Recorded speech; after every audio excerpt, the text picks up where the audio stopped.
விஷால தயாரிக்கும் துஷ்யந்த் சிவாஜியோட மகன்களான ராம்குமாரும் நடிகர் பிரபுவும் இன்று வரை ஒற்றுமையா சிவாஜி புரொடக்ஷன்ஸ் என்ற பேனர்ல தான் படங்களை தயாரிச்சுட்டு வராங்க.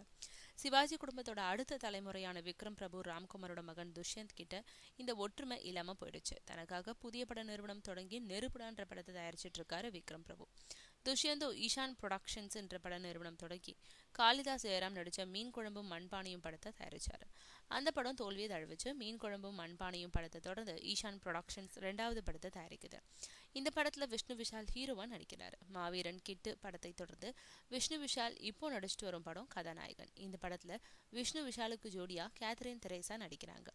முருகானந்தம்ன்றவர் இந்த படத்தை இயக்கிட்டு இருக்காரு. கதாநாயகன் படம் முடிஞ்சதும் விஷ்ணு விஷாலை வச்சு முருகானந்தம் மீண்டும் இயக்கும் ஒரு படத்தை துஷ்யந்த் ராம்குமாரோட ஈஷான் புரொடக்ஷன்ஸ் நிறுவனம் தயாரிக்குது. இந்த படத்துல நடிக்க இருக்கும் மற்ற நடிகர் நடிகைகள் மற்றும் தொழில்நுட்ப கலைஞர்களோட தேர்வு இப்போ நடந்துட்டு இருக்கா.